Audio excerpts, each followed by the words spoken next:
Hello everyone. Hi, it's Michelle HOWE visiting you on Facebook today. I hope you're having a great day. I have some news, I have some updates. But before I get to that, there was one topic I wanted to talk about, which is grief, death, loss, especially in the middle of the holidays. Or the first holiday without someone that you loved who has passed on. I've been wanting to do this topic for a while, and here I have all this news that I want to share with you guys, which is great news. But the way I roll is I go with what feels right at the time, and I need to get this information out to you. So I hope you enjoy this, and then I'm going to do another video with some updates and some invites just to kind of break it up, because I'm not as tech savvy as you would think I might be. I don't know why you would think I'm savvy at tech, because I'm not. But I've learned a couple things. So let's get back to grief. Grief and loss. It really is like an overwhelming emotion that comes to your heart.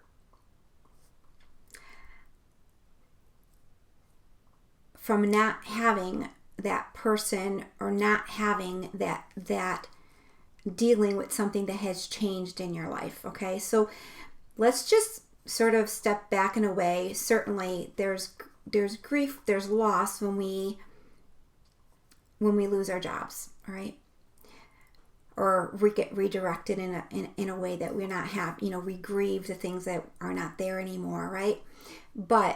And there's grief when people around you are struggling. Grief is an emotion that comes around. It's around. And it's going to hit you more when you've been personally involved with somebody close to you who's passed away. All right. So the idea that there's grief over maybe a marriage that ended, or a relationship that ended, is very real. Or a friendship that ended, it's very real, you guys. We don't just get up and get on with life. It does take a toll on us when it's almost like we unattach from certain things. So think of it energetically. You have a boyfriend, you have a girlfriend, you have a husband, you have children. When they leave, when something changes about the way you were engaging with them, they're not in your life in the same way. That connection, because we're all connected to one another, but the ones that are closest to us are very connected to us. That change, it's almost nostalgic to you, because now life is not the same as it was. And it's the same thing when someone passes away. It's a permanent thing.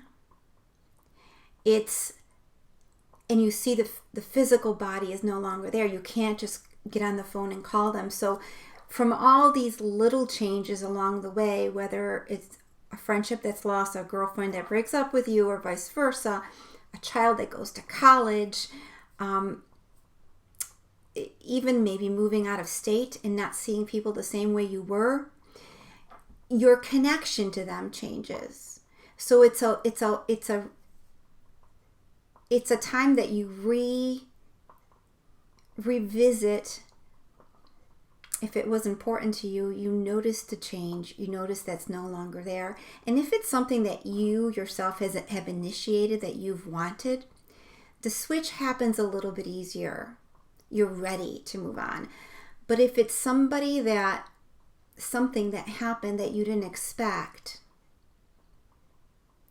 say there's a tornado or there's a fire and things happen, right? You survive, but the house didn't survive. You lost something, and it wasn't even a person, it was things. You lost things that were important to you. So it's going to feel like someone stripped away part of what was you. When it's an actual person, it's more. The feeling comes over you more. Personally speaking, I've gone through two major losses. My grandmother, many years ago, more than 10 years ago, probably 15 years ago or so. And then my dad, about 3 years ago. Each of them was hard in a different way. Even though you know people are going to pass away, maybe they're sick. Maybe you don't know at all. You're not prepared, right? How can you prepare? Your mind knows, but your heart is a totally different thing than your mind. The loss of somebody in your life is really, it goes deep, almost to the roots of where you were connected to them and how intensely you were connected to them, how long you've been connected to them. Whether you had a good relationship with them or not, yeah, that certainly matters, because that'd be how close you are to them. But no matter what, when someone passes away, like one of the exercises in one of my books that I was reading, you can be mad at someone, but if you know that this is the last day they're going to be here physically for you to talk to, can you find it in your heart to forgive them? And when I read this exercise, I was like, whoa, hold on. Everything changes when I start thinking of them leaving. All of a sudden, they're no longer here. All of a sudden, all the things they did, were they important?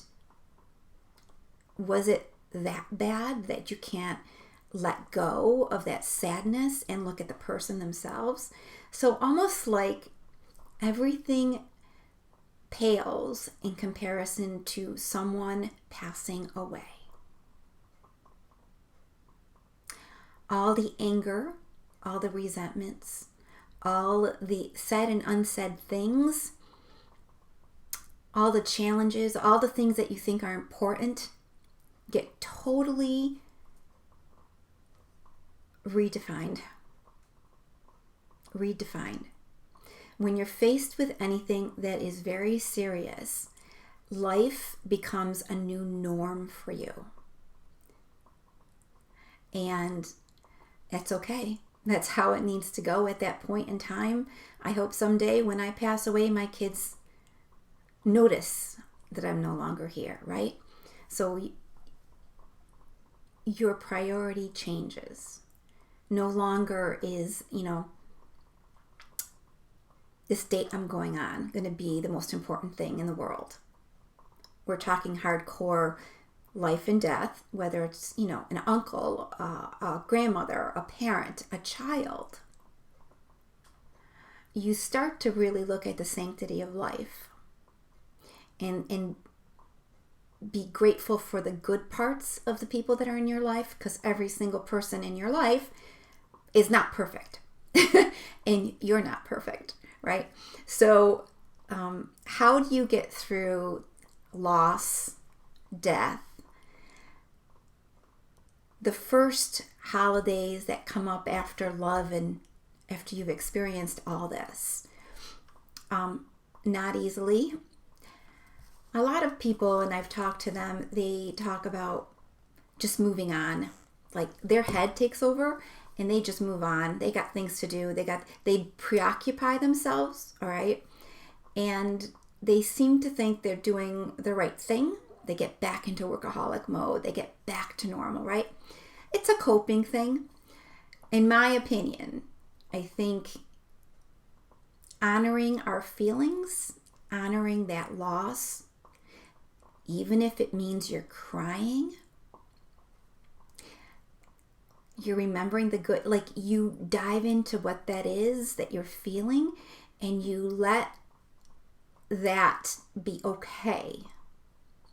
Because the more you move through that, not in a hurry, not because it sucks, right? I hate to say that word. It just came out. I don't usually even use that word, but the more you give yourself permission to just sit still and acknowledge the loss, acknowledge the pain, cry if you need to, like your going to allow yourself to transition through losing someone, maybe having some different emotions about that. In the end, bringing yourself to honor that life. Acknowledge how much you love them, and it's almost like going to church and honoring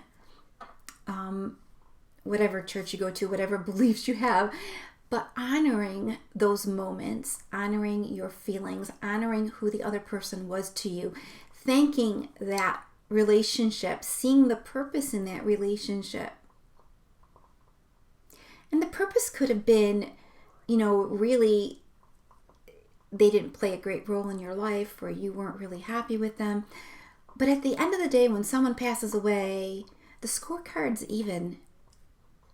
There's nothing to be angry about or to be mad about. Albeit, if you go back in a memory, you might tap right back into that emotion.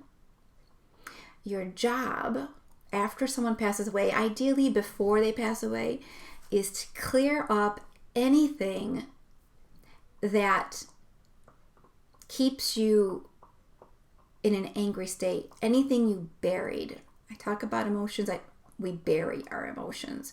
We bury things that are not helpful to us. And when they're buried, they end up really causing trouble with our ability to, we don't even notice they cause trouble until they do, but they harden us. They are not helpful to especially the empath who needs to clear their energy. And a lot of times when people pass away is when we take the opportunity, everything comes up.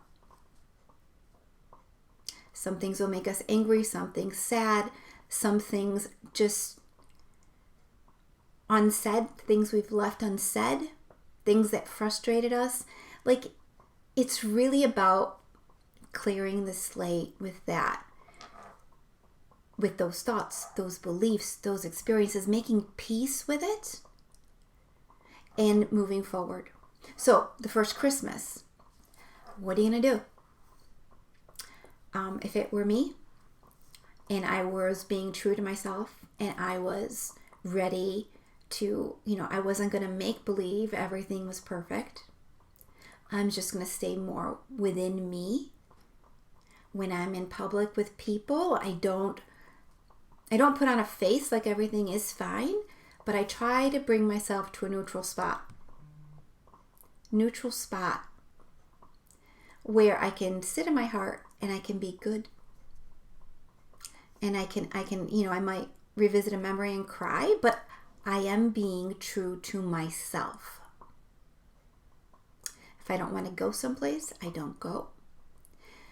Maybe I minimize how much I do for Christmas. I don't put that stress there. I don't decorate. I keep things.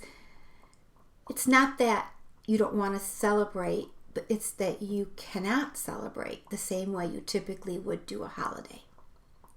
So you look at that holiday and you do it differently. And yep, the holiday is going to come and you're going to be missing that person. Ooh. But you do something to honor that person. Like, you don't make believe it didn't happen. You actually do something to actually bring that up. What would they say? What would they do? So you're restructuring the conversation because they're no longer there physically. Doesn't mean they're no longer a part of you. It's just a transition point you need to get acclimated to. You'll never stop missing them, but you will adjust to not having them right then and there. Because someday you're going to pass away and you're going to leave children behind, and they're going to have like a little hollowness in them, pain, right? You don't want that to last for too long, but it's normal. It wouldn't be normal if it wasn't that way, right? So, holy jeez. Can you do what I said? And when you when you're with the right people, they can hold that space and everything is cool with that. When you're with people that are not necessarily comfortable with death or sadness, they may not be able to give you the space that you need to actually process and be. Do you know what I mean? It's not like this is something bad. This is just something a little bit more delicate. And I think honoring them, their life, the role they played with you, good or bad, and what you need at that point in time for your heart to lighten. So what happens, energetically speaking, is that we're connected to people. And, we all think of it as our hearts. We love them. That's great, right? But we actually are energetically connected to them. So even if, you don't like your mother, or you don't, people get, there's still somebody to you. There's still somebody connected to you. So when you're going to feel their passing, whether you think it's going to happen or not. The question is, how much of a feeler are you? How much are you going to notice? And if you don't like the feeling and you just kind of shove it in the closet and shut the door, it will come back to revisit because you didn't process your emotions. So if you get anything else out of this video, sit, process what you're feeling. Cry, let it happen, and it's like fighting what is, being angry over what is. Emotions are really they're not defining you. There's something you're experiencing and that will pass, all right? When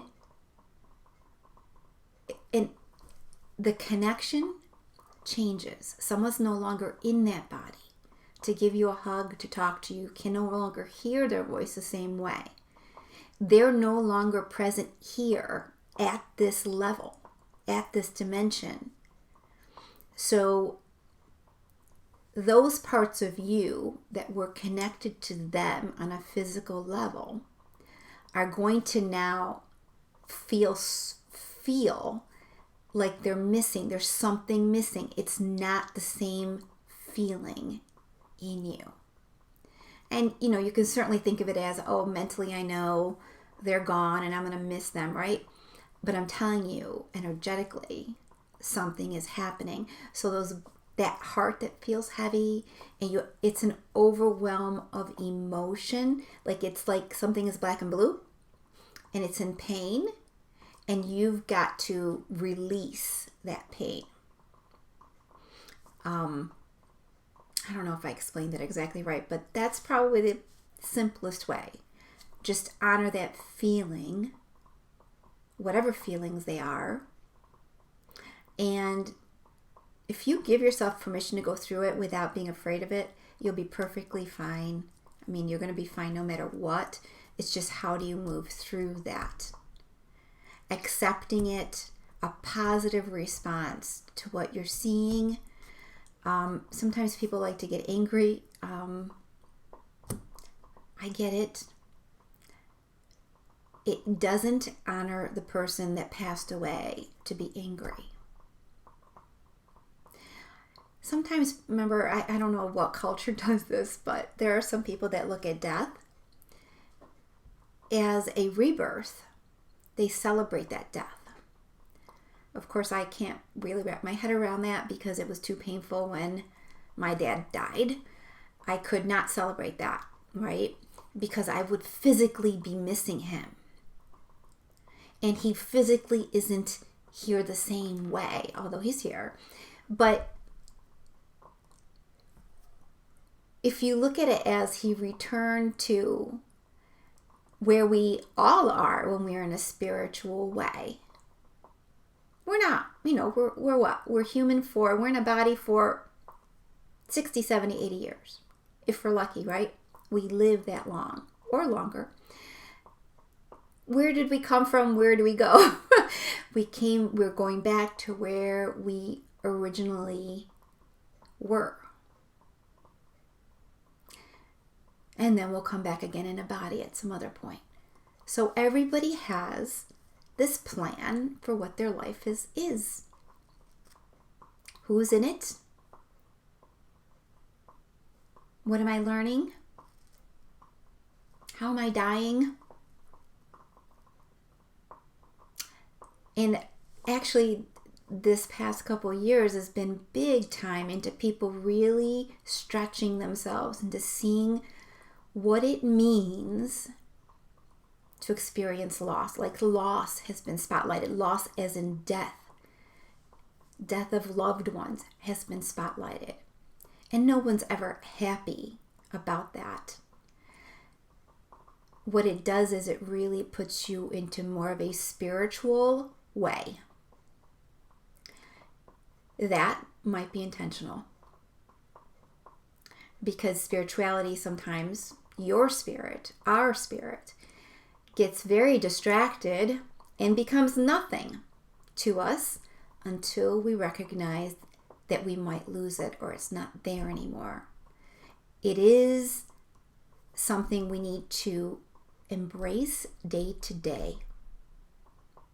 So, yeah, that's what I wanted to share about grief in the holidays. And, my deepest condolences, because it is not easy. It is not easy. But if we're being true to ourselves and true to what we came here to do, birth is this big joyous event, and death is the opposite of that to us in a physical body. Both of them miraculous, both of them amazing experiences that remind us that we love. And there is no penalty to that. Many people don't know what love is. Count yourself lucky that you do. All right. So that's my message today. And I hope it helps you with this holiday. Certainly comment if you have a question, or tell me what you have done that you felt was helpful to you when someone passed away. Rituals are things that, I don't know. I know there's lots of rituals. We have rituals for what we do for Easter. Each culture has their own rituals. I would say each family has their own rituals and their own, things that they do. Embrace some rituals that help you pause and help give meaning and purpose. You do things on purpose that help you, that give life meaning. And every single thing along the way, meaning, good and bad. So, I'll let you go. I hope you're having a great day, and happy holidays.